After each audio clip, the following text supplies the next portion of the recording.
მოძრაობის დაანონსებული რევოლუცია და ქართული ოცნების ყოფილი მაღალჩინოსნების საბოტაჟის გეგმა. Აი თავად რო შექმნეს ეს ბოროტების მანქანა, ის ხალხია მზად რომ ეს ბოროტების მანქანა დაანგრიოს. რა მოლოდინებს ქმნის სააკაშვილის პარტია და ელოდება თუ არა ხელისუფლებას სიურპრიზებს ყოფილი თანაგუნდელებისგან. გუნდიდან გაგდებული ზოგიერთი ყოფილი წევრი ასაზრდოებს აქ რადიკალიზმს, ყველამ კარგად იცოდეს, რომ ყველა ვინც კანონს დაარღვევს, ღალატ ჩაიდენს, რომ მათ მიმართ შეუვალი იქნება კანონი და სახელმწიფო. ნარკოდანაშაულთან ბრძოლა. ნარკოტიკების ხელმისაწვდომობა არის შემცირებული დაახლოებით 8-ჯერ, რაც არის ბუნებრივია, შემოსხდა სამინისტროს ეფექტიანი საქმიანობის შედეგი. ბოლო თვეების სტატისტიკა და ირაკლი კობახიძის ახალი დავალება. ნარკოტრაფიკისთვის გზების ჩაკეტვა. ეს არის როგორც კავშირი პუნქტების, ისე საჰაერო თუ ტერმინალების მიმართულებით. სახმელეთო, საზღვაო და საჰაერო კონტროლი გამკაცრდება. ოქროს ლომი, წითელი ხალიჩა, ვარსკვლავების ჩაცმულობა. სოფლიო ომები და პოლიტიკა. 21 საკონკურსო ფილმი, ყველაზე ხანგრძლივი ოვაცია და ჟიურის გადაწყვეტილება. ვენეციის 82 კინოფესტივალი დასრულებულია. ეთერშია კურიერი 9 საათზე. ნათია ლაზაშვილთან და დავით კაკულიასთან ერთად. თქვენ უყურებთ კურიერ 9 საათზე. დღეს 8 სექტემბერია, გიყვებით დღის მთავარ თემებს და მოვლენებს საღამშვიდობისა. პოლიტიკური ტემპერატურისთვის გრადუსის მომატების მორიგი გეგმა ნაციონალურ მოძრაობას რევოლუცია ენატრება. გარდა იმისა, რომ მუდმივად დაანონსებს ხელისუფლების დამხობას და თან ურთავს სიტყვა მშვიდობიანს, სააკაშვილის პარტია პარალელურად ქართული ოცნების ყოფილი მაღალჩინოსნების საბოტაჟის გეგმაზე ალაპარაკდა. ჯერ სოფო ჯაფარიძე, შემდეგ კი ლევან ხაბეიშვილი. ნაციონალური მოძრაობის სპიკერები ირწმუნებიან, რომ ახალ სახელმწიფო სისტემას ძველი სისტემა უპირისპირდება. ელოდება თუ არა ხელისუფლებას სიურპრიზებს ყოფილი თანაგუნდელებისგან. როგორც ჩანს, ელოდება ჩვენ გვაქვს წინასწარი ინფორმაცია აცხადებს პრემიერ-მინისტრი და სახელმწიფო გუნდის ყოფილ წევრებს გულისხმობს, თუმცა გვარები ირაკლი კობახიძეს არ დაუსახელებია. ხელისუფლება დარწმუნებულია, რომ ნაციონალური მოძრაობის ყოფილ თავმჯდომარეს, რომელსაც პრემიერი ბატონ ანიტას უწოდებს, კონკრეტული პირები ალაპარაკებენ. ქართული ოცნებისთვის ლევან ხაბეიშვილიც და სოფო ჯაფარიძეც ჩვეულებრივი აგენტურაა, რომელიც ახლა დავალებებს იმათგან იღებს, ვისაც ცოტა ხნის წინ მართულ პარტიაში საპასუხისმგებლო თანამდებობები ეკავა. სქემა გაშიფრულია, დავალებების გამცემის გეგმებს განხორციელება არ უწერია. ეს არის ხელისუფლების პასუხი. რა კავშირები შეიძლება ჰქონდეთ სააკაშვილის პარტიასთან ოცნების ყოფილ მაღალჩინოსნებს, ამას დღეს ლიკა ალელიშვილი არ ყვავდა. ლევან ხაბეიშვილს და ქართული ოცნების ყოფილ მაღალჩინოსნებს აქვთ საერთო გეგმა, რაც ქართული ოცნების წარმომადგენლების განცხადებით სახელმწიფოს წინააღმდეგ საბოტაჟს გულისხმობს. თუმცა ხელისუფლება საზოგადოებას პირდება, რომ არ დაუშვებს ქვეყანაში არეულობასა და დესტაბილიზაციას. დღეს ლევან ხაბეიშვილმა კიდევ ერთხელ დაადასტურა, რომ თანამშრომლობს ქართული ოცნების ყოფილ მაღალჩინოსნებთან. იგივე აღიარა სოფო ჯაფარიძემაც. რამდენიმე დღის წინ კი საქართველოს პრემიერ-მინისტრმა კიდევ ერთხელ ისაუბრა სააკაშვილის პარტიის ყოფილი თავმჯდომარისა და ქართული ოცნების ყოფილი მაღალჩინოსნების თანამშრომლობის შესახებ. ირაკლი კობახიძემ არ დაასახელა კონკრეტული სახელები და გვარები ამ ეტაპზე, თუმცა თქვა, რომ მათი ყველა გეგმა გაშიფრულია. გუნდიდან გაგდებული ზოგიერთი ყოფილი წევრი ასაზრდოებს აქ რადიკალიზმს საქართველოში. სახელისუფლებო გუნდის სახელებს და გვარებს ჯერ არასაჯაროებს, თუმცა მმართველი პარტიის წევრებისთვის ლევან ხაბეიშვილის და ოცნების ყოფილი მაღალჩინოსნების თანამშრომლობა თავად სააკაშვილის თანაგუნდელების განცხადებებით დადასტურდა. სახელისუფლებო პარტიაში ამბობენ, რომ მათი გუნდის ყოფილი წევრების ნაწილი ნაციონალურ მოძრაობასთან ერთად ქვეყნის წინააღმდეგ საბოტაჟს გეგმავს, რასაც ხელისუფლება არ დაუშვებს. ისინი ამას ზენია, რომ საერთოდ არც მინდა ამ თემაზე საუბარი, მაგრამ ყველამ კარგად იცოდეს, რომ ყველა ვინც კანონს დაარღვევს, ღალატ ჩაიდენს და უღალატებს სამშობლოს გუნდს და იქნება თქვენ თან დანაშაულის ჩამდენი, ბუნებრივია, რომ მათ მიმართ შეუვალი იქნება კანონი და სახელმწიფო. ქართული ოცნების ყოფილ მაღალჩინოსნებთან თანამშრომლობა დღის ბოლოს თავად ხაბეიშვილმა კიდევ ერთხელ დაადასტურა. სააკაშვილის პარტიის ყოფილმა თავმჯდომარემ სახელმწიფოს წინააღმდეგ ბრძოლა ერთ-ერთი მედიის ეთერიდან დაანონსა და ისიც თქვა, რომ გეგმას ქართული ოცნების ყოფილ მაღალჩინოსნებთან ერთად ამუშავებს. მანამდე კი ქართული ოცნებიდან წასულ პირებთან თანამშრომლობა სოფო ჯაფარიძემაც აღიარა. საზოგადოებამ უნდა იცოდეს ერთი ჭეშმარიტება, სიმართლე. Აი თავად რო შექმნეს ეს ბოროტების მანქანა, ის ხალხია მზად რომ ეს ბოროტების მანქანა დაანგრიოს.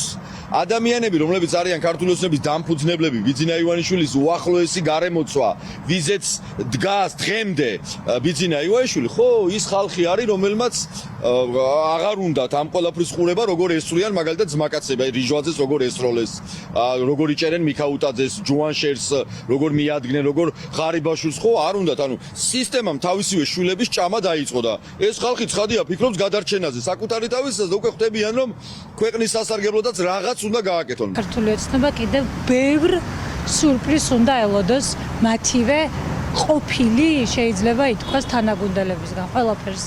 ვერ ვისაუბრებ ცხადია, მაგრამ ძალიან მალე ძალიან ბევრ სურპრიზს უნდა ელოდონ სწორედ მათგან. ქართული ოცნება სააკაშვილის თანაგუნდელების მიერ დაანონსებულ სიურპრიზებს არ ელოდება. მმართველი გუნდის თქმით, ოპონენტების მიზნები უკვე გაშიფრულია. სახელისუფლებო პარტია ხაბეიშვილისა და ჯაფარიძის განცხადებებს აღიარება დაფასებს და კიდევ ერთ კრახს უწინასწარ მეტყველებს. ხელისუფლება ლევან ხაბეიშვილს და მასთან გარიგებულ ოცნების ყოფილ მაღალჩინოსნებს კანონზე მიუწოდებს. აღარ გავიმეორებ იმ მეტსახელს, ამ მეტსახელითაც იღებდა ის ჰონორარს ხაბეიშვილი ამ ღალატის აქტთან დაკავშირებით. ეს ადამიანები გუნდიდან იმიტომაც გაუშვეს და იმიტომაც გააგდეს, რომ სახელმწიფოს საწინააღმდეგო საქმეს ეწეოდნენ. ისინი ამას აგრძელებენ.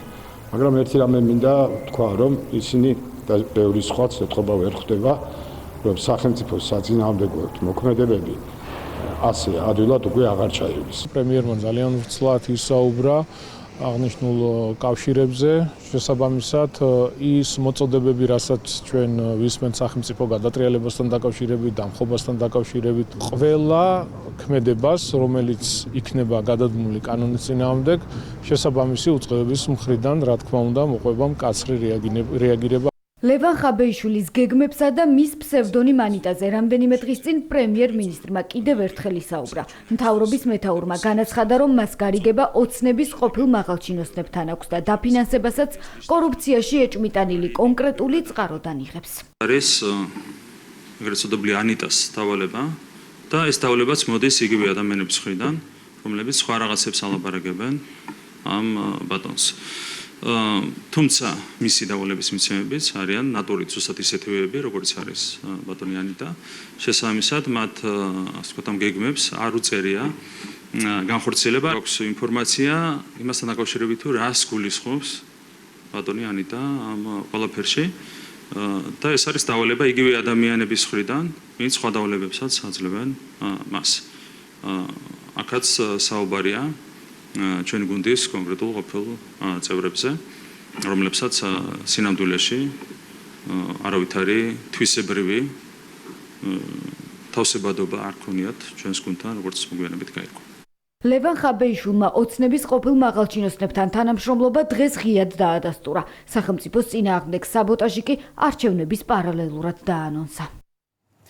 ქართული ოცნების ყოფილი მაღალჩინოსნების სავარაუდო გეგმები ნაციონალური მოძრაობისთვის მხოლოდ მეორე ფრონტია. ხელისუფლებაში დაბრუნების და ვარდების რევოლუციის განმეორების სურვილი შეპყრობილი სააკაშვილის პარტია ბოლო დროს სულ უფრო ხშირად საუბრობს ხელისუფლების დამხობაზე, თუმცა 13 წელია ნაციონალების ანალოგიურ მცდელობებს შედეგი არ მოყოლია. ამჯერად დაკიდეს მორიგი თარიღი.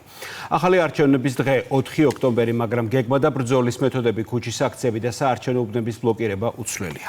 ნაციონალური მოძრაობა წლები აანონსებს რევოლუციას. ცრუ მოლოდინების შექმნას კი როგორც წესი ხელისუფლების მოწინააღმდეგეებში თან სდევს ნიჰილიზმი და საპროტესტო მუხტის ჩაქრობა. სწორედ ამიტომ უწოდებს ოცნებასთან გარიგებულს ნაციონალებს და ყოფილ ნაციონალებს დანარჩენი ოპოზიცია. თავის მხრივ სააკაშვილის პარტიისთვისაც, ვინც ბოიკოტში არ არის, ყველა მოღალატეა. რევოლუციის ავანგარდში მყოფები დღეს მმართველმა ძალამ კიდევ ერთხელ გააფრთხილა. გააკონტროლონ სიტყვები და ქმედებები, ხელისუფლების დამხობისკენ მოწოდებებიც კი სისხლის სამართლის დანაშაულია. მიზანი 4 ოქტომბრის არის ცალსახადე ერთმნიშვნელოვანი. დიქტატორული რეჟიმი ქვეყანაში უნდა დასრულდეს. ექს-პრეზიდენტის პარტია რევოლუციური მოწოდებებით უკვე ღიად გამოდის და ხელისუფლების შეცვლის შესაძლო სცენარს საჯაროდ განიხილავს. ლევან ხაბეიშვილის შემდეგ იყო ანა წითლიძე, რომელმაც ვარდების რევოლუცია გაიხსენა. ხელისუფლების ცვლილების გეგმა ნაციონალურმა მოძრაობამ პოლიცსაბჭოს სხდომაზე დახურულ კარს მიღმაც განიხილა. პოლიცსაბჭოზე განხილული კი დღეს სააკაშვილის პარტიის სხვა ლიდერებმაც გაახმოვანეს. ხალხმა კონსტიტუციის შესაბამისად უნდა აიღოს ძალაუფლება თავის ხელში. მოუწოდებთ ჩვენს მხარდამჭერებს, ჩვენს პარტიის პარტიის წევრებს, როგორც ყველა საზოგადოების წევრი მიიღებს მონაწილეობას 4 ოქტომბრის საპროტესტო ღონისძიებაში, ასევე ჩვენმა პარტიის წევრებმა, აქტივისტებმა მიიღონ მონაწილეობა ამ პროცესში. რევოლუციურ გეგმას განიხილავენ ყოფილი ნაციონალების ძველი სახეებით დაკომპლექტებულ ახალში გადასული მურთა ზოდელავა სოციალურ ქსელში წერს, რომ ამ მიზნის გარშემო ყველა უნდა გაერთიანდეს. უფრო რადიკალური განცხადებები ჰქონდათ კოალიცია ცვლილებისთვის სხვა წევრებს. ან გამარჯვება, ან სიკვდილი. მე ყველაფერს ვამზად აბსოლუტურად 100%. რევოლუციური და ძალადობრივი შინაარსის მოწოდებები, რომ სისხლის სამართლის დანაშაულია ნაციონალური მოძრაობის მოქმედ და ყოფილ წევრებს დღეს ქართული ოცნებიდან შეახსენეს.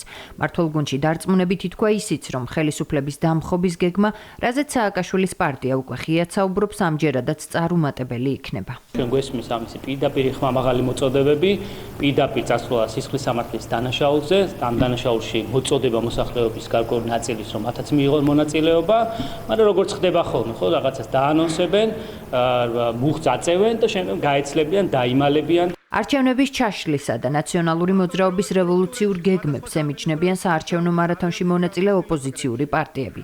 კახარია ხაზარაძის ალიანსში დღეს მკაფიოდ ითქვა, რომ სააკაშვილის პარტიის მოწოდებები აბსურდული, გეგმა კი რადიკალურია. ნაციონალური მოძრაობის ამ რადიკალური გადაწყვეტილებებით და აი ამ რადიკალური სცენარების დაანონსებით მხოლოდ და მხოლოდ ძლიერდება ოცნების რეჟიმი. სიღმაწვილის სენი ქვია ამას, რომ რაღაც ბავშვი რაღაცნაირად გაჯიუტდება და მე ფეხებს რო აბაკუნებს და მე ყურადღებას რო არ აქცევ, მე ტირილს რო იწყებს. ვიცი რომ მათ გულწრფელად უნდათ ამ ხელისუფლების დამარცხება, მაგრამ ჩვენ სხვანაირად უყურებთ ამ პროცესს. კანონდარღვევის შემთხვევაში სახელმწიფოს ექნება მკაცრი რეაგირება, ამბობენ ქართულ ოცნებაში და ნაციონალური მოძრაობის წარმომადგენლებს აფრთხილებენ. საკუთარ განცხადებებს ყურადღებით მოეკიდო. გონებენ ახალ სისულელეებს, არანაირი რევოლუცია არ იქნება და არანაირი დაპირისპირება არ იქნება.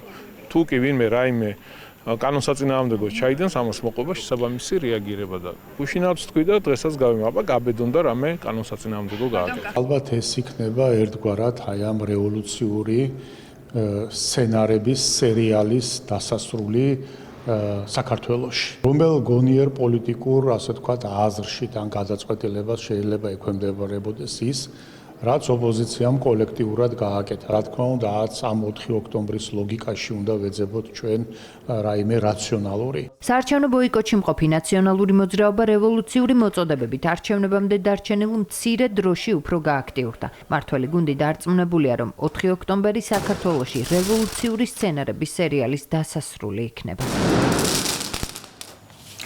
ხმაური და ფიზიკური დაპირისპირება იყო ცოტა ხნის წინ მელიქიშვილის გამზირზე კახაკალაძის საარჩევნო შტაბთან ვითარება მას შემდეგ დაიძაბა, რაც ადგილზე საპროტესტო აქციის მონაწილეები გამოჩნდნენ, რასაც ქართული ოცნების ახალგაზრდული ფრთის წარმომადგენლებთან ჯერ სიტყვიერის შემდეგ კი ფიზიკური დაპირისპირება მოყვა. პოლიცია ადასტურებს, რომ ორივე მხარეს არიან ნაცემები. ამ დროისთვის თბილისის მერობის კანდიდატის კახაკალაძის საარჩევნო შტაბთან სამართალდამცველები დგანან და დაპირისპირებულ მხარეებს ერთმანეთთან მიახლოების საშუალებას არ აძლევენ. თამარ თათარაშვილი მუშაობს ადგილზე და ახლა ის პირდაპირ ეთერში მოგყვება, რას მოყვა დაპირისპირება ქართული ოცნების საარჩევნო შტაბთან და რა ვითარება ამ წუთებში მელიქიშვილის გამზირზე. ამ წუთებში მელიქიშვილის 21 ნომერში, სადაც არის კახიკალაძის თბილისის საარჩევნო შტაბი, ვითარება არის უკვე შეიძლება ითქვას განმუხტული, თუმცა სამართალდამცველები უსაფრთხოების ზომებიდან გამომდინარე კვლავ რჩებიან ადგილზე.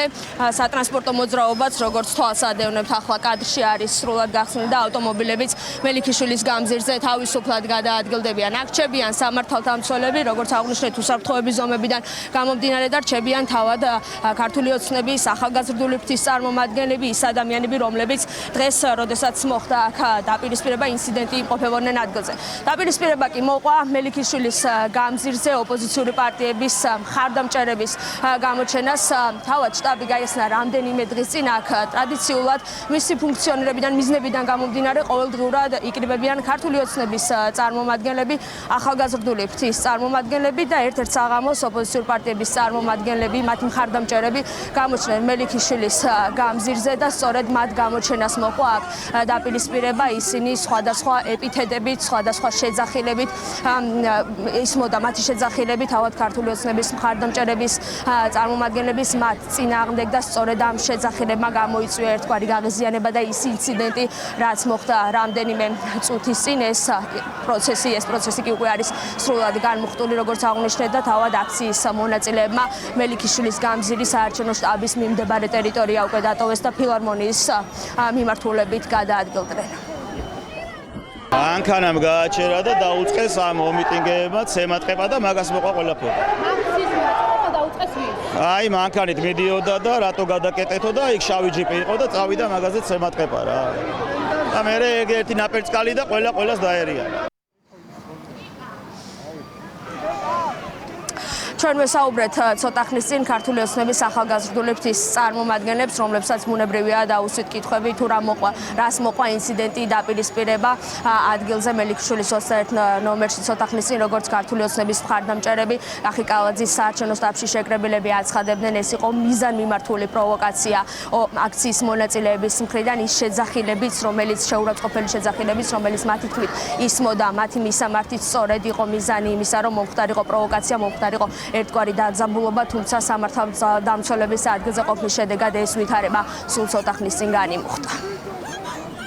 იდგნენ ხოლმე პარლამენტთან. დღეს მოინდომეს რომ მოეწყოთ აქ პროვოკაცია, მოვიდნენ სპეციალურად, შეურაცხყოფას გვაყენებდნენ და გვიწევდნენ, რომ გადავსულიყავით ჩვენც ანალოგიურად პროვოკაციაზე და შესაბამისად გამოიწვია ეს მდგომარეობა ამ ყველაფერმა. ბოლოში აჩვენებ კიდე მდგომარეობას? თუ არა? ცოტა ხნის წინ შინაგან საქმეთა სამინისტრომაც გაავრცელა ოფიციალური განცხადება მელიქიშვილის გამზირზე შეკრებილ ადამიანებს მოუწოდა რომ ისინი დარჩენილიყვნენ იმ ზომებში რაც არის გამოხატვის ფორმებით გათვალისწინებული ასევე აღნიშნა ისიც რომ იმ შემთხვევაში თუ კი ვითარება იქნება დაძაბული მაშინ სამართალდამცავი უწყების წარმომადგენლები ყველა შესაბამის ზომას გაატარებდნენ როგორც უკვე აღნიშნეთ ამ წუთებში რჩებიან მხოლოდ სამართალდამცველები ქართული ოცნების მხარდამჭერები კახი კალაძის საარჩევნო შტაბში ვითარება კი ადგილზე ინციდენტი არის ამოწურული და ვითარება შესაბამისად არის უკვე განმუხტული. მადლობა თამარ თათარაშვილი საუბრობდა მელიქიშვილის გამზირიდან სადაც ცოტა ხნის წინ კახა კალაძის შტაბთან ადგილი ჰქონდა დაპირისპირებას აქციის მონაწილეებსა და ქართული ოცნების ახალგაზრდული ფრთის წარმომადგენლებს შორის. დააკვირდება თუ არა თვითმმართველობის არჩევნებს ევროპის უშიშროებისა და თანამშრომლობის ორგანიზაციის სადამკვირვებლო მისია EUTHODIR საქართველოში უკვე მოწვეულია. ქართული ოცნება, რომელმაც ევროკავშირის მონიტორებს წერილი 4 ოქტომბრის არჩევნებამდე 4 კვირით ადრე გაუგზავნა, თვლის რომ მისიის დასაკომპლექტებლად და საქართველოში ჩამოსვლისთვის ერთვიანი ვადა საკმარისია. 3 დღის წინ გაგზავნილი წერილის პასუხი ვეინდან ჯერ არ მოსულა. რატომ იწვევს EUTHODIR-ს მართველი პარტია თუ თვითმმართველობის არჩევნებზე დაკვირვება არ არის საყოველთაოდ მიღებული პრაქტიკა ხელისუფლებამ ჩათვალა რომ არჩევნების შემდგომი სპეკულაციებისთვის ყველანაირი საბაბი უნდა გამოირიცხოს. არჩევნებში მონაწილე ოპოზიციური პარტიები კი თვლიან რომ ოცნების ინიციატივა დაგვიანებულია EUTHODIR-ზე ყველაზე ცუდი წარმოდგენა აქვს ბოიკოტში მყოფ ნაციონალურ მოძრაობას. საერთაშორისო მისიამ არც ერთ წინა არჩევნებზე არ დაწერა ისეთი დასკვნა როგორიც სააკაშვილის პარტია სურდა. თვითმმართველობის არჩევნებამდე 26 დღით ადრე ხელისუფლება ქვეყანაში ყველაზე ავტორიტეტული სადამკვირვებლო მისიის პასუხს ელოდება. შეთავაზება გაგზავნილია ახლა ჯერი EUTHODIR-ზეა. სახელისუფლებო პარტიის ლიდერების განცხადებით მიზანი ერთადერთია არჩევნებთან დაკავშირებით კითხვები არ უნდა არსებობდეს. კახა კალაძემ დღეს წარსული და 2024 წელი გაიხსენა თქვა რომ დამკვირვებლებმა ოპოზიციის და მათი მხარდამჭერების მიერ განხორციელებული ზეწოლის გადალახვა და გამოწვევებთან გამკლავება უნდა შეძლონ. გვახსოვს თუ რა დამოკიდებულება იყო საპარლამენტო არჩევნების მერე, აი წარმოუდგენელი ზეწოლა, წარმოუდგენელი შეურაცხყოფა, არა მხოლოდ ქვეყნის შიგნით ამ აგენტების მხრიდან, ზოგადად ქვეყნის გარეთ, საიდანაც იმართებოდა ეს პროცესები. EUTHODIR-ის დასკვნა საერთოდ ფეხქვეშ გათელეს, გადაუარეს, შეურაცხყოფას აყენებდნენ ამ ადამიანებს, იმიტომ რომ მათთვის სასურველი შედეგი არ დადგა. დღეს პირიქით მოგვიწოდებდნენ ჩვენ რომ EUTHODIR მოგვეწვია და ჩამოყალიბდნენ რა უნდათ ზოგადად. ეუთო ოდირის მოწვევის შემდეგ ოპოზიციაში აზრები ორად კიდევ ერთხელ გაიყო. პარტიები, რომლებიც თვითმმართველობის არჩევნებში მონაწილეობენ, ფიქრობენ, რომ შეთავაზება დაგვიანებულია, თუმცა სადამკვირვებლო ორგანიზაციასთან თანამშრომლობის აუცილებლობაზე საუბრობენ. ეუთო ოდირი ეს არის უმნიშვნელოვანესი აქტორი არჩევნების კონტექსტში, შესაბამისად ძალიან მნიშვნელოვანია, როდესაც ისინი მონაწილეობენ. იმ შემთხვევაში, თუ ეუთო ოდირი მიიღებს მონაწილეობას ამ არჩევნებში, რა თქმა უნდა, მნიშვნელოვანი იქნება მათ მიერ გამოტანილი დასკვნები. ბუნებრივია იმ შემთხვევაშიც კი თუ ეუთო ოდირი ლიმიტირებულ მისიას წარმოაგზავნის, ჩვენ როგორც ყოველთვის ახლაც გვექნება ჩვენ საერთაშორისო პარტნიორებთან ძალიან მჭიდრო კოორდინაცია. ბოიკოტის რეჟიმში რჩება ნაციონალური მოძრაობა, სადაც არც დღეს დაუმალავთ ეუთო ოდირის მიმართ სკეპტიკური დამოკიდებულება. თინა ბოკუჩავას კითხვები აქვს, შეძლებს თუ არა ორგანიზაცია სრულფასოვანი მისიის ჩამოყალიბებას და ობიექტურობას. ასეთ მოკლე ვადაში სრულფასოვანი მისიის დაკომპლექტება, რომელიც მართლაც დააკვირდება საარჩევნო პროცესს, შეუძლებელია. წერილი, რომლითაც საქართველოს ხელისუფლება 4 ოქტომბრის არჩევნებზე ეუთო ოდირს იწვევს, ადრესატისთვის გაგზავნილია. სადამკვირვებლო მისიის მოწვევის შესახებ ცნობილი პრემიერ-მინისტრის ბრიფინგიდან გახდა. ირაკლი კობახიძემაც თქვა და მართლ პარტიაშიც აცხადებენ, რომ ადგილობრივ არჩევნებს მსგავსი ორგანიზაციები როგორც წესი არ აკვირდებიან. თუმცა საქართველოს ხელისუფლებამ საჭირო ჩათვალა ეუთო ოდირისთვის მისიის გამოგზავნა შეეთავაზებინა. არჩევნებზე ეუთო ოდირი იქნება თუ არ იქნება, ამით არ წყდება საქართველოს დემოკრატია. დემოკრატია შემდგარია საქართველოში, დაესრონ, ნახონ, შეაფასონ და მათთვის, ვისაც არ აქვს თავისი აზრი და არ შეუძლია ორი წერტილი ერთმანეთს დააკავშიროს, პოლიტიკურ ოპონენტებზე მაქვს საუბარი, ნახონ რას დადებენ საქართველოს არჩევნებთან დაკავშირებით. სწორედ ამ მიზნით, რომ სპეკულაციასაც არ ქონოდა ადგილი და მაინც ყოფილიყო ობიექტური დასკვნა დადებული არჩევნებთან დაკავშირებით, ჩვენ მოვიწვიეთ ეუთო ოდირი. იმედს ვიქონიებთ, რომ ეუთო ოდირიც უფრო მეტად აქტიური იქნება თავისივე სადამკვირვებლო მისიის შედეგების დაცვის დროსაც. თვითმმართველობის არჩევნებამდე 4 კვირაა დარჩენილი. 4 ოქტომბრის არჩევნებთან დაკავშირებით პოზიცია სადამკვირვებლო მისიამ უახლოეს მომავალში უნდა გამოხატოს. არასამთავრობო ორგანიზაციები ქართული ფარას წინააღმდეგ ამჯერად 6 NGO სტრასბურგში მიდის საჩივრლად. ქართული კანონების წინააღმდეგ სარჩელი ადამიანის უფლებათა ევროპულმა სასამართლომ უკვე დაარეგისტრირა.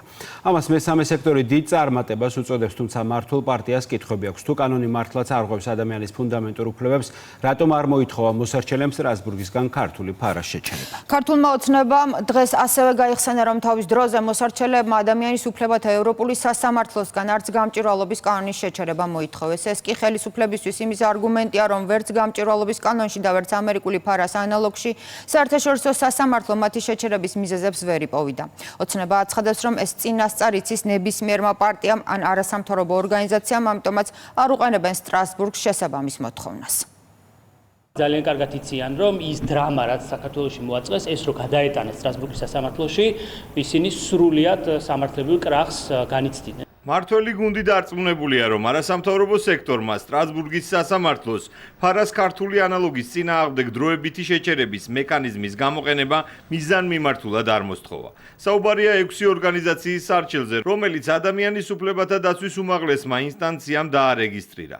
მესამე სექტორი ფარას ქართული ვერსიის წინააღმდეგ სამართლებრივად იბრძვის, თუმცა საქმის არსებითი განხილვის პროცესში წინასწარ აღსრულების მექანიზმის გამოყენებას არ ითხოვს. არ მოითხოვეს დროებითი ღონისძიებები სასამართლოსგან და გადაწყვიტეს, რომ არსებით განხილვაში გადასულიყო, რომელიც შეიძლება თვეების განმავლობაში ან უფრო მეტი გაიწელოს. ჩვენ სტრასბურგის სასამართლოს გამოცდილების გათვალისწინებით ხედავთ ერთ ძალიან მარტივ რაღაცას, რომ ქართული სასამართლოები იყვნენ სწორი, როდესაც იღებდნენ გარკვეულ გადაწყვეტილებებს და ძალიან უმრავლეს შემთხვევაში საქართველოს ხელისუფლება იყო ასევე სწორი, როდესაც იღებდა შესაბამის საკანონმდებლო თუ აღმასრულებელ გადაწყვეტილებებს. ცდილობის მიუხედავად მოსარჩელე NGO-ებმა დღეს კომენტარის გაკეთება არ ისურვეს.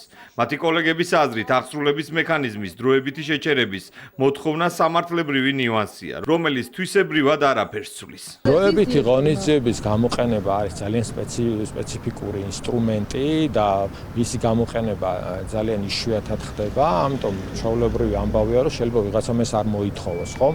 მას სჭირდება გარკვეული სტანდარტების დაკმაყოფილება, იშვიათად იყენებს ხოლმე როგორც წესი, ამას და შეიძლება ეს იყო მიზეზი. მათი პოზიცია, ვინც სტრასბურგში ჩივის და დღეს მედიასთან არ გამოჩნდა, ხელისუფლების ოპონენტებმა დაიცვეს. ოპოზიციაში ამტკიცებენ, რომ კანონის დროებით შეჩერების მოთხოვნა ტექნიკური ნიუანსია. სასამართლოს მხრიდან სარჩელის დარეგისტრირება კი მნიშვნელოვნად წინ გადადგმული ნაბიჯი. იურიდიულ კაზუისტიკაში შესულა პოლიტიკოსების მხრიდან არამართებულად მიმაჩნია აბსოლუტურად. ეს არის ის სტრატეგია, რომელსაც მიმართავენ არასამთავრობო ორგანიზაციები და მათ უკეთიციან, რას დააკმაყოფილებდა ევროსასამართლო და არ ვიცი კონკრეტულად რატომ აქამდე არ განხორციელდა, თუმცა ის რომ ის კანონები, რომლებიც ქართულმა ოცნებამ ბოლო 1 წლის განმავლობაში შემოიტანა საკანონმდებლო ორგანოში და მიიღო, ეს ემსახურება მხოლოდ და მხოლოდ განსხვავებული აზრის დევნა. ოპოზიციას და მესამე სექტორს საზოგადოების მიზანმიმართულ შეცდომაში შეყვანაში ადანაშაულებს სახელისუფლებო გუნდი.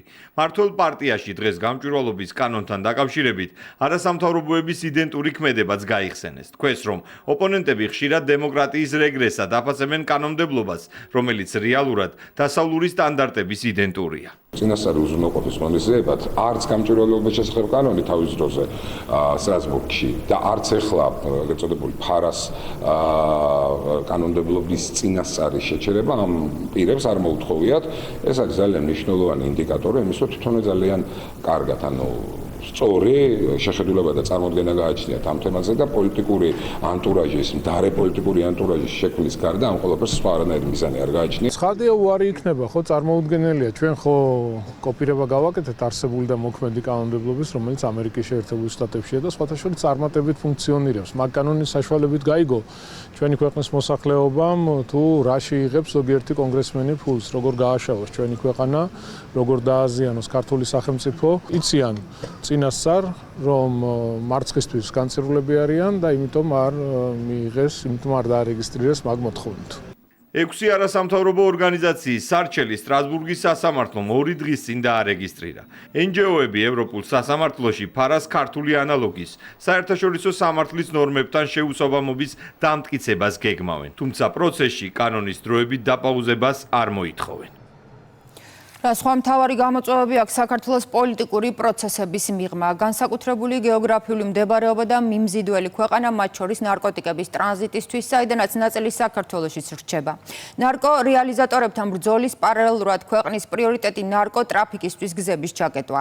სახმელეთო, საზღვაო და საჰაერო კონტროლის გამკაცრება, ახალი დავალებები დღეს შინაგან საქმეთა მინისტრმა პრემიერ-მინისტრისგან მიიღო. ნარკოტიკების მოხმარებისა და გასაღების შემაშფოთებელი ტენდენციები ასე შეაფასა პრემიერმა ქვეყანაში ბოლო წლებში არსებული ვითარება დღეს მთავრობის ხდომაზე ძველი და ახალი სტატისტიკაც შეადარეს ერთმანეთს. ხელისუფლება აცხადებს, რომ ბოლო რამდენიმე თვეში ჩატარებული სპეცოპერაციების შედეგად ნარკოტიკების ხელმისაწვდომობა ქვეყანაში 8-ჯერ შემცირდა.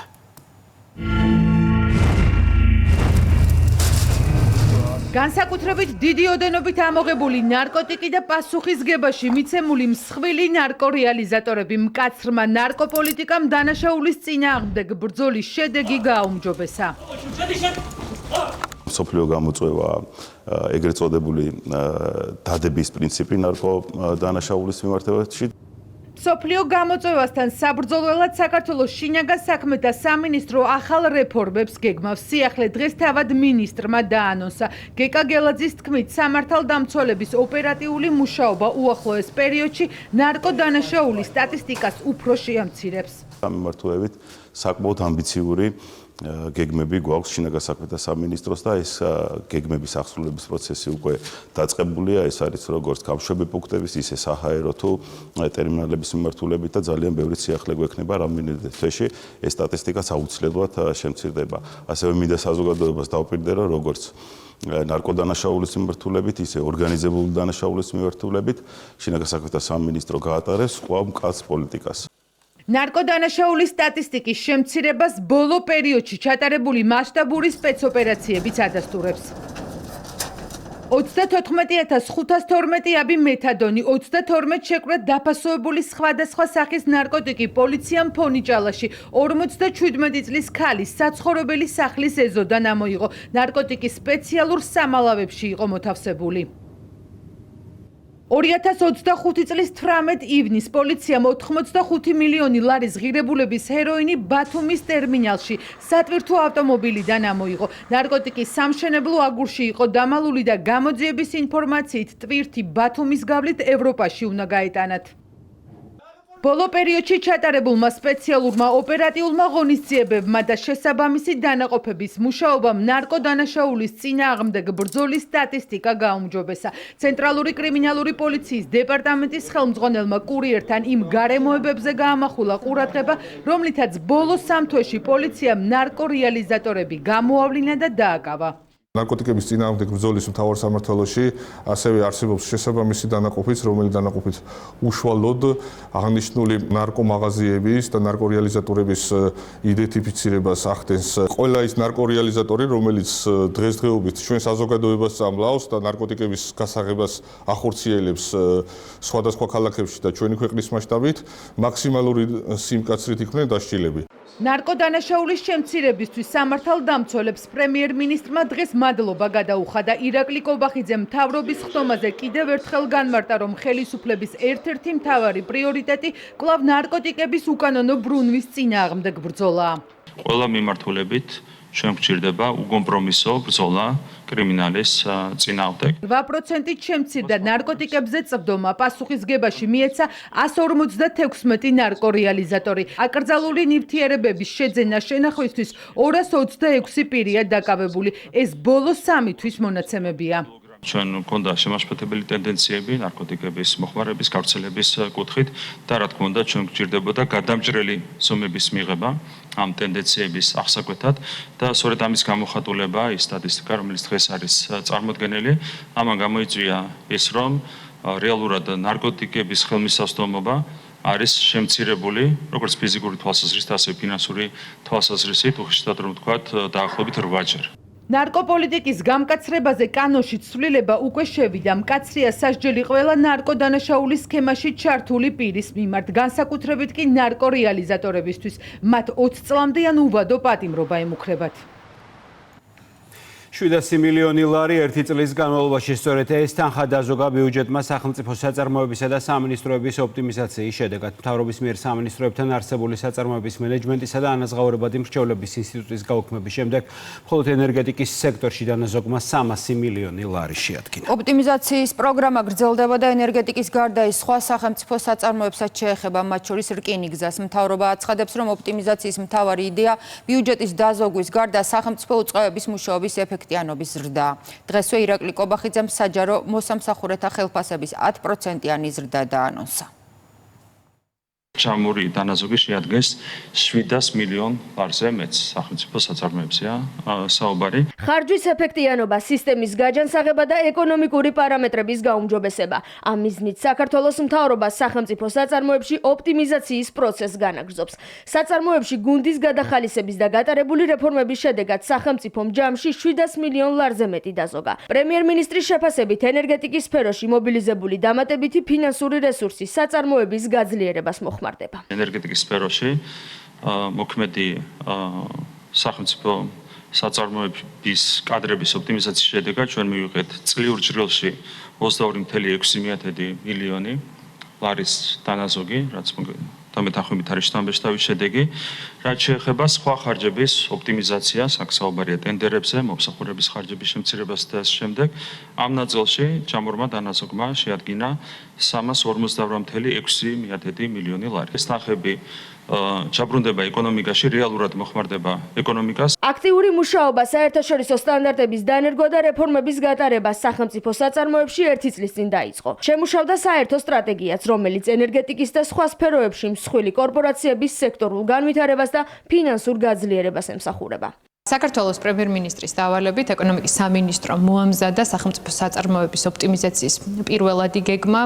ოპტიმიზაცია უკვე მიმდინარეობს საწარმოებში. ძალიან მნიშვნელოვანია ის, რომ აღნიშნული თანხა სრულად მიემართება უშუალოდ საწარმოების შემდგომ გაძლიერებაში, გაჯანსაღებაში, მიზნობრივი პროექტების განხორციელებაში, რასაც ექნება უდიდესი გავლენა ჩვენი ქვეყნის ეკონომიკის შემდგომ გაძლიერებაზე. ოპტიმიზაციის პროცესი განხორციელდა სახელმწიფო უწყებებშიც. რეორგანიზაციის შედეგად საგარეო საქმეთა სამინისტრომ ბიუჯეტიდან 2 მილიონ ლარზე მეტი, ხოლო თავდაცვამ 6 მილიონ ნახევრამდე თანხა დაზოგა. მთავრობის მეთაურის თქმით, ცვლილებები სამინისტროების საქმიანობას უფრო ეფექტურს გახდის. ჩვენი ინიციატივით ყველა სახელმწიფო უწყებაში და სახელმწიფო საწარმოში გაუქმდა მრჩევლის ანაზღაურებადი თანამდებობა, ეს თანამდებობა გამოიყენება და იმისათვის, რომ კონკრეტულ ადამიანებს და არც თუ მცირე იყო მათი რაოდენობა, მიიღოთ მაღალი ხელფასი მცირე დატვირთვის სანაცვლოდ, რაც არ არის ისაღები პრაქტიკა. რესურსების ოპტიმალურ გადანაწილებას მიესალმებიან სპეციალისტები. ექსპერტები ფიქრობენ, რომ დამატებითი რესურსი ენერგეტიკის სფეროში ახალი სტრატეგიული და ინფრასტრუქტურული პროექტების განხორციელების საშუალებას იძლევა.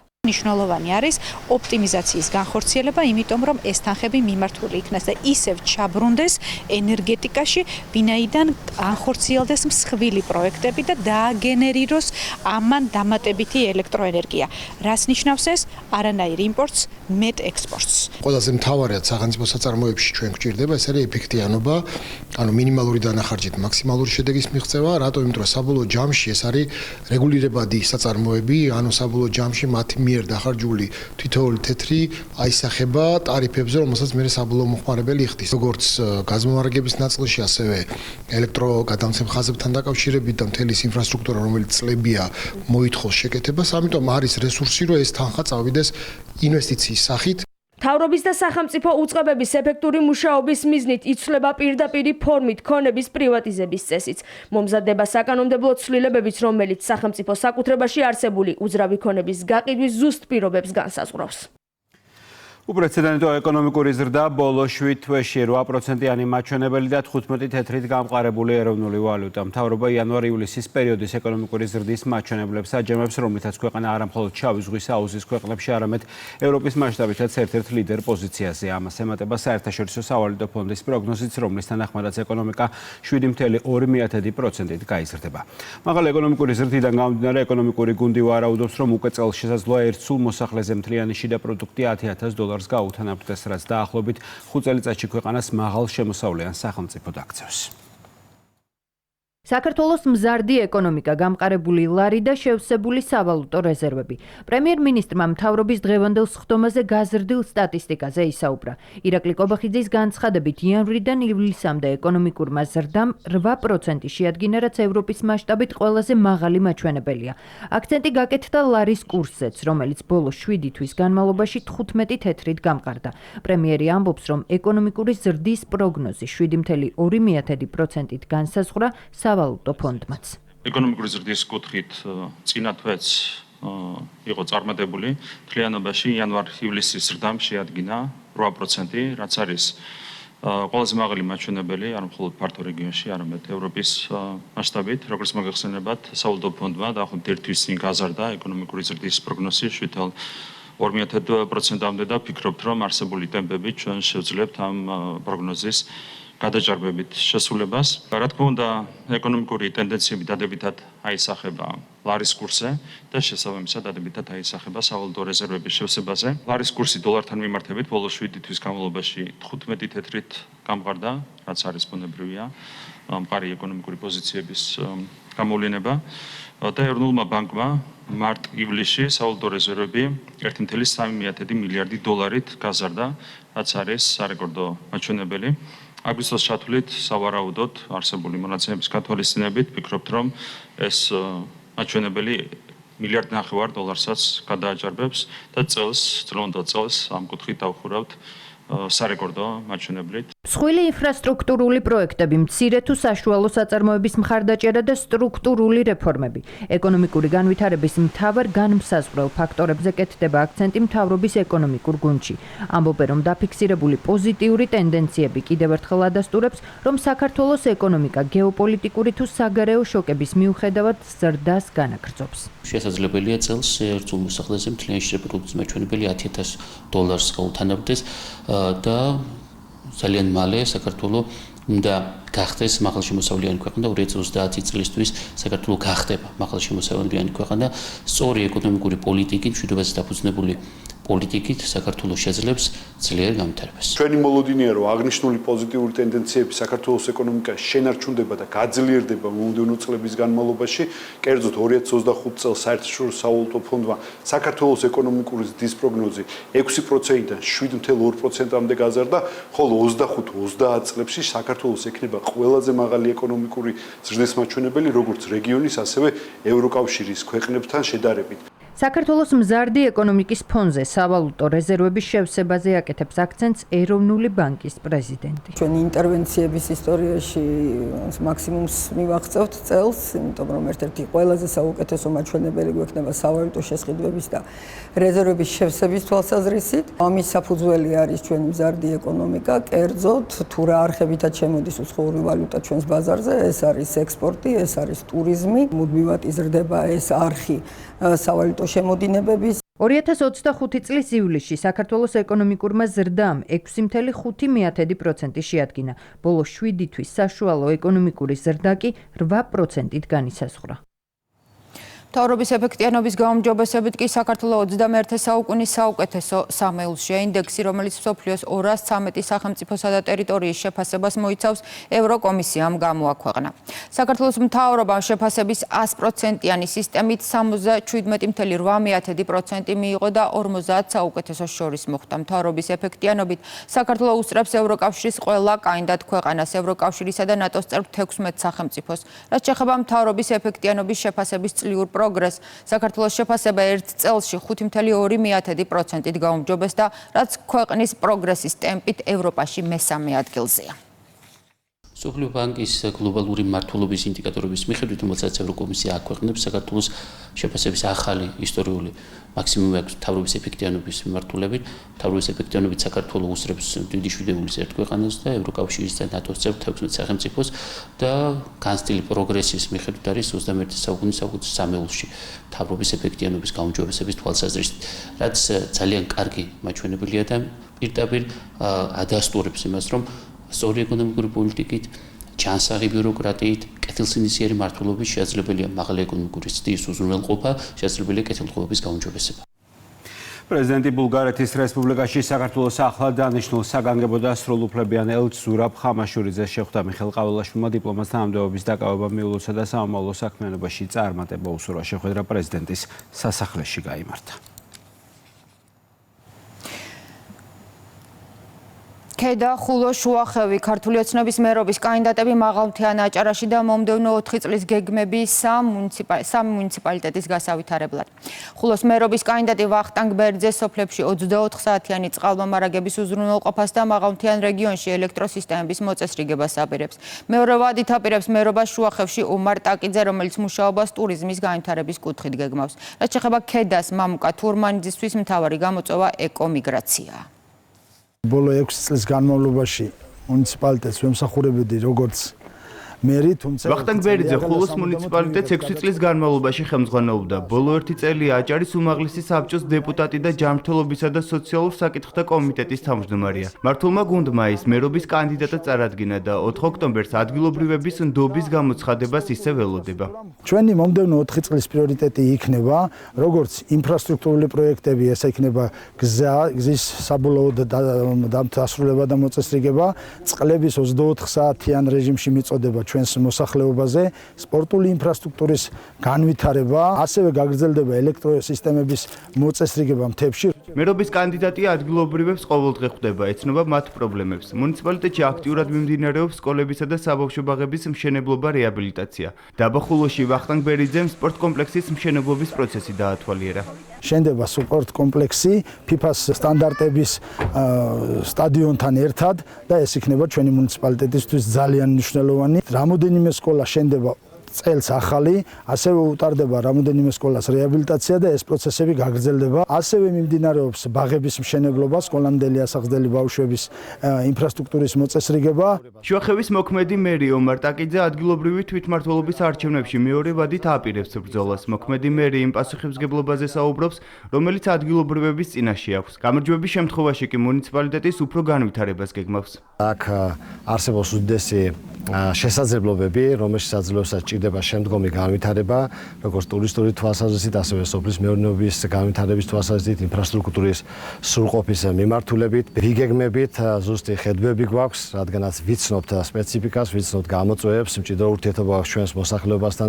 ადმინისტრაციული ცენტრების კეთილმოწყობა, 2 ახალი საბავშვო ბაღი, რეაბილიტირებული სასწრაფო სამედიცინო დახმარების შენობა, სპორტული მოედნები. ეს იმ პროექტების ნაწილია, რომელიც ომარ ტაკიძის მერობის პერიოდში დაბაში განხორციელდა. ბევრი რამ გაკეთდა.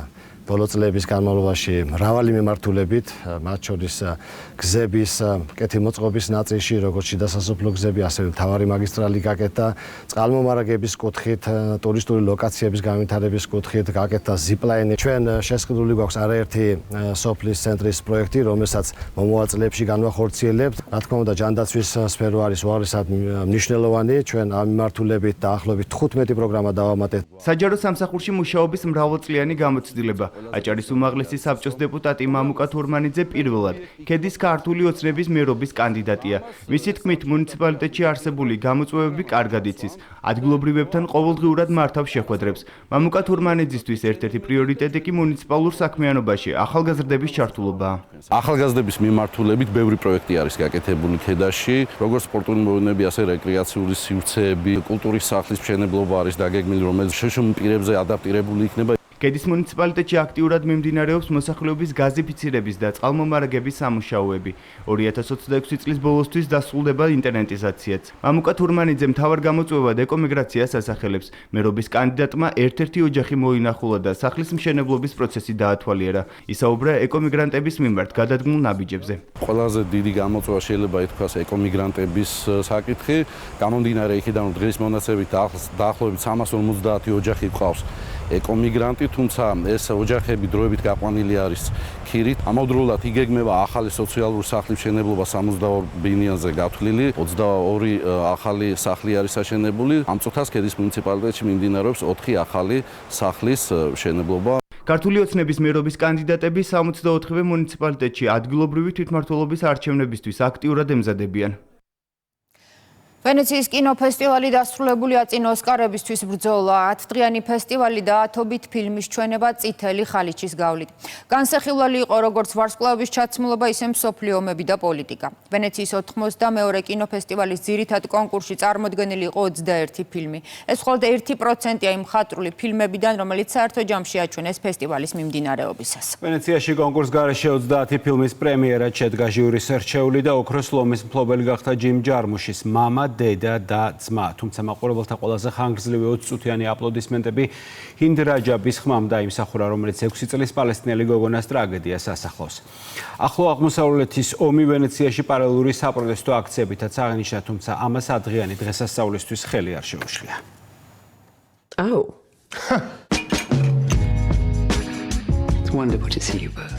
მამა, დედა და ძმა. დუბლინი, ნიუ-ჯერსი, პარიზი. სამი ამბავი სამ სხვადასხვა ქალაქში ვითარდება. კინოსურათი თაობათა შორის კონფლიქტს ასახავს. კინემატოგრაფიაში ერთ-ერთი ყველაზე პრესტიჟული ჯილდო, ოქროს ლომი, ჯიმ ჯარმუშის ფილმმა დაიმსახურა.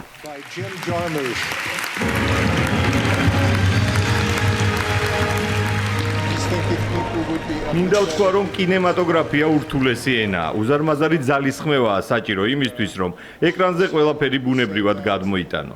გამიმართლა, რომ საოცარ გუნდთან ერთად ვიმუშავებ. ფიქრობ, რომ ადამიანები მეტი ყურადღებით უნდა მოეკიდონ დეტალებს. მეტად ემპათიურები უნდა იყვნენ. სწორედ აქედან იწყება ნამდვილი ურთიერთგაგება. ესაა ჩემი ფილმის მთავარი მიზანი.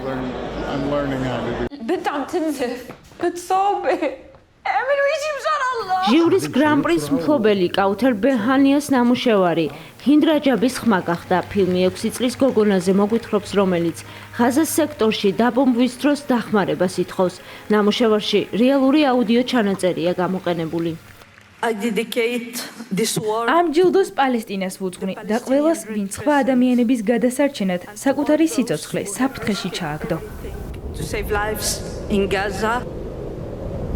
ჟიურის სპეციალური პრიზი ჟან-ფრანკო როსი მიიღო ფილმისთვის ღრუბლებს ქვემოთ. საუკეთესო მსახიობი ქალის კატეგორიაში სინ ჟილეი დასახელდა ფილმისთვის მზე ყველასთვის ამოდის. საუკეთესო მსახიობი კაცი კი ტონი სერვილო გახდა გრაციაში შესრულებული როლისთვის. Se intervenite seriamente su questi punti posso prendere in considerazione l'idea di firmarla. გრაცია პაულო სორენტინოს პოლიტიკური დრამაა, რომლითაც ვენეციის 82-მე კინოფესტივალი გაიხსნა. ვენეციის კინოფესტივალს კუნძული ლიდო 10 დღის განმავლობაში მასპინძლობდა. ღონისძიებას არაერთი სანახაობრივი დატვირთვაც ჰქონდა. ოფიციალურ ნაწილამდე პალაცო დელ სინემას ხალიჩაზე ტრადიციულად კინოინდუსტრიის წარმომადგენლებმა მოიყარეს თავი. 2025 წლის ცერემონიაზე ქეით ბლანშეტმა, ჯორჯ კლუნმა, ჯულია რობერტსმა და სხვა ჰოლივუდის ვარსკვლავებმა გაიბრწყინეს. კინოფესტივალის ისტორია 1932 წლიდან იწყება. ყოველწლიურად საპრემიერო პროგრამაში წარმოდგენილია ფილმები, რომლებიც საბოლოოდ ოსკარის, ოქროს გლობუსის და სხვა არაერთი პრესტიჟული ჯილდოს ნომინანტებში საპატიო ადგილს იკავებენ. ასე იყო დღევანდელი დღე 8 სექტემბერი და კურიერი 9 საათი. არჩეთ რუსთავერზე დღეს თავარ პოლიტიკურ თემებზე საუბარი ნინო შუბლაძის ხამის კურიერში გაგრძელდება. ჩვენ კი დღეს ამით ვასრულებთ მუშაობას, ხვამდე გემშვიდობით, ნახვამდის.